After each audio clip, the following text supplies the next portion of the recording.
Hi hello ಎಲ್ಲರಿಗೂ ನಮಸ್ಕಾರ. ಜ್ಯೋತಿ recipes Kannada YouTube ಚಾನಲ್ಗೆ ಸ್ವಾಗತ. ಇವತ್ತು ನಾನು ಒಂದು ಸಿಂಪಲ್ಲಾಗಿ ಪಲ್ಯ ರೆಸಿಪಿ ತೋರಿಸಿಕೊಡ್ತಾ ಇದ್ದೀನಿ. ಚಪಾತಿ ಕಾಂಬಿನೇಷನ್ ಏನು ಅಂದರೆ ಸೀಮೆ ಬದನೆಕಾಯಿ ಪಲ್ಯ. ಇದು ಆರೋಗ್ಯಕ್ಕೆ ತುಂಬಾ ಒಳ್ಳೆಯದು, ಮಾಡೋದು ತುಂಬಾ ಈಸಿ. ಚಪಾತಿಗೆ ಬಿಸಿ ಅನ್ನಕ್ಕೆ ಒಳ್ಳೆಯ ಕಾಂಬಿನೇಷನ್ ಆಗಿರುತ್ತೆ. ಬನ್ನಿ ನೋಡ್ಕೊಂಬರೋಣ ಹೇಗೆ ಮಾಡೋದು ಅಂತ.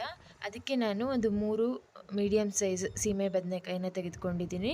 ಇದನ್ನು ಸಿಪ್ಪೆ ಬಿಡಿಸ್ಕೊಳ್ತಾ ಇದ್ದೀನಿ. ಸಿಪ್ಪೆ ಬಿಡಿಸ್ಕೊಂಡು ಮಾಡಬೇಕು, ಹಾಗೆ ಮಾಡಿದ್ರೆ ಚೆನ್ನಾಗಾಗೋದಿಲ್ಲ. ಹಾಗಾಗಿ ಇದು ಸಿಪ್ಪೆ ಬಿಡಿಸುವಾಗ ಕೈಗೆ ಒಂಥರ ಅಂಟು ಅಂಟು ಅನಿಸುತ್ತೆ. ಆಗ ಸ್ವಲ್ಪ ಕೈಗೆ ತೆಂಗಿನ ಎಣ್ಣೆ ಅಥವಾ ಕೊಬ್ಬರಿ ಎಣ್ಣೆ ಅಂತಾರಲ್ವ, ಅದನ್ನು ಹಚ್ಕೊಂಡ್ರೆ ಕೈಗೆ ಅದು ಅಂಟು ಅನಿಸೋದಿಲ್ಲ.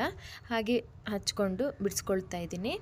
ಬಿಡಿಸ್ಕೊಂಡು ಅದರೊಳಗಡೆ ಇರೋ ಇದನ್ನು ತೆಗೆದುಕೊಳ್ಬೇಕು. ಹೀಗೆ ಅರ್ಧ ಕಟ್ ಮಾಡಿಬಿಟ್ಟು ಅದರೊಳಗಡೆ ಇರುತ್ತಲ್ವ, ಅದನ್ನು ತೆಗೆದ್ಬಿಟ್ಟು ಸಣ್ಣದಾಗಿ ಹೆಚ್ಕೊಳ್ಬೇಕು. ಪಲ್ಯಗೆ ಯಾವ ರೀತಿಯಲ್ಲಿ ಹೆಚ್ಕೊಳ್ತಾರೆ ಆ ರೀತಿಯಲ್ಲಿ ಹೆಚ್ಕೊಳ್ಬೇಕು. ನೋಡಿ, ನಾನು ಈ ಸೈಜಲ್ಲಿ ಹೆಚ್ಕೊಳ್ತಾ ಇದ್ದೀನಿ. ಹಚ್ಕೊಂಡು ಒಂದು ಪಾತ್ರೆಯಲ್ಲಿ ನೀರಲ್ಲಿ ಹಾಕಿಟ್ಕೊಳ್ಳಿ. ತೊಳೆದುಕೊಳ್ಬೇಕಲ್ವ, ಹಾಗಾಗಿ ಈ ಥರ ಕಟ್ ಮಾಡಿಬಿಟ್ಟು ನೀರಲ್ಲಿ ಹಾಕಿಟ್ಕೊಳ್ತಾ ಇದ್ದೀನಿ. ಚೆನ್ನಾಗಿ ನೀರಲ್ಲಿ ಒಂದ್ಸಲ ವಾಶ್ ಮಾಡಿದ ಮೇಲೆ ಒಂದು ಬಾಣಲಿ ಇಟ್ಕೊಂಡಿದ್ದೀನಿ. ಅದಕ್ಕೆ 2 ಚಮಚ ಆಗುವಷ್ಟು ಎಣ್ಣೆ ಹಾಕ್ಕೊಳ್ತಾ ಇದ್ದೀನಿ. ಎಣ್ಣೆ ಬಿಸಿ ಆದಮೇಲೆ ಅದಕ್ಕೆ 1 ಚಮಚ ಆಗುವಷ್ಟು ಸಾಸಿವೆ ಹಾಕಿದ್ದೀನಿ. 1 ಚಮಚ ಆಗುವಷ್ಟು ಜೀರಿಗೆ. ಅದು ಸಿಡಿದ ಮೇಲೆ ಅದಕ್ಕೆ ಒಂದು 3 ಒಣಮೆಣಸನ್ನು ಕಟ್ ಮಾಡಿ ಹಾಕ್ಕೊಂಡಿದ್ದೀನಿ. ನೀವು ಹಸಿಮೆಣಸಿದ್ರೂ ಹಾಕ್ಕೊಳ್ಬೋದು. ಅದನ್ನು ಫ್ರೈ ಮಾಡಿದ ಮೇಲೆ 1 ಈರುಳ್ಳಿನ ಕಟ್ ಮಾಡಿ ಹಾಕ್ಕೊಂಡಿದ್ದೀನಿ ಸಣ್ಣದಾಗಿ. ಅದನ್ನು ಫ್ರೈ ಮಾಡ್ಕೊಳ್ಬೇಕು. ಆನಂತರ 1 ಟೊಮೆಟೊನ ಹಾಕ್ಕೊಳ್ತಾ ಇದ್ದೀನಿ. ಟೊಮೆಟೊನೂ ಸಣ್ಣದಾಗಿ ಕಟ್ ಮಾಡಿ ಹಾಕ್ಕೊಂಡು ಅದು ಸಾಫ್ಟ್ ಆಗೋ ತನಕ ಫ್ರೈ ಮಾಡ್ಕೊಳ್ಳಿ.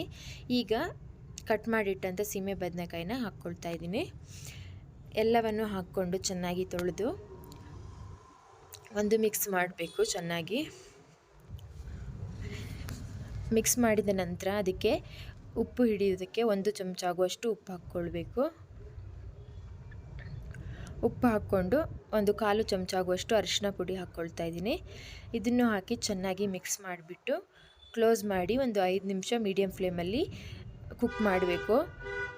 ಇದರಿಂದ ಅದಕ್ಕೆ ಚೆನ್ನಾಗಿ ಉಪ್ಪು ಹಿಡಿಯುತ್ತೆ, ಹಾಗೆ ಸ್ವಲ್ಪ ಹಸಿ ವಾಸನೆ ಹೋಗುತ್ತೆ. ಆನಂತರ ಓಪನ್ ಮಾಡಿ ಇನ್ನೊಂದು ಸಲ ಮಿಕ್ಸ್ ಮಾಡ್ಕೊಳ್ತಾ ಇದ್ದೀನಿ. ಒಂದು 5 ನಿಮಿಷ ಕುಕ್ ಮಾಡಿಕೊಂಡ್ರೆ ಒಂದು 1/2% ಆಗೋಷ್ಟು ಬೆಂದಿರುತ್ತೆ. ಈಗ ಇದನ್ನು ಚೆನ್ನಾಗಿ ಮಿಕ್ಸ್ ಮಾಡಿ ಇದಕ್ಕೆ ಒಂದು ಅರ್ಧ ಗ್ಲಾಸ್ ಆಗುವಷ್ಟು ನೀರು ಹಾಕ್ಕೊಳ್ತಾ ಇದ್ದೀನಿ. ನೀರು ಹಾಕಿ ಅದಕ್ಕೆ 3 ಚಮಚ ಆಗುವಷ್ಟು ಸಾಂಬಾರು ಪೌಡರ್ ಹಾಕ್ಕೊಳ್ತಾ ಇದ್ದೀನಿ. ಸಾಂಬಾರು ಪೌಡರ್ ಹಾಕಿದ ನಂತರ ಒಂದು ಅರ್ಧ ಹೋಳು ತೆಂಗಿನಕಾಯಿನ ಮಿಕ್ಸಿಯಲ್ಲಿ ಗ್ರೈಂಡ್ ಮಾಡಿಬಿಟ್ಟು ಹಾಕ್ಕೊಂಡಿದ್ದೀನಿ.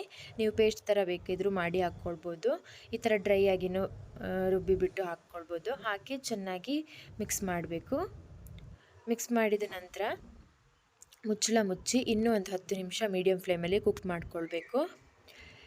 ಈಗ ಕುಕ್ ಆಗ್ತಾ ಬಂದಿದೆ. ಚೆನ್ನಾಗಿ ಕುಕ್ ಆಗಿರುತ್ತೆ ಇದು 10 + 5 ನಿಮಿಷ 15 ನಿಮಿಷದಲ್ಲಿ. ಈಗ ರುಚಿ ನೋಡಿಕೊಂಡು ರುಚಿಗೆ ತಕ್ಕಷ್ಟು ಉಪ್ಪು ಹಾಕ್ಕೊಳ್ತಾ ಇದ್ದೀನಿ. ಉಪ್ಪು ಹಾಕ್ಕೊಂಡು ಮಿಕ್ಸ್ ಮಾಡಿದ ನಂತರ ಕೊತ್ತಂಬರಿ ಸೊಪ್ಪು ಸ್ವಲ್ಪ ಕಟ್ ಮಾಡಿ ಹಾಕ್ಕೊಂಡ್ರೆ ಪಲ್ಯ ರೆಡಿ ಆಗುತ್ತೆ.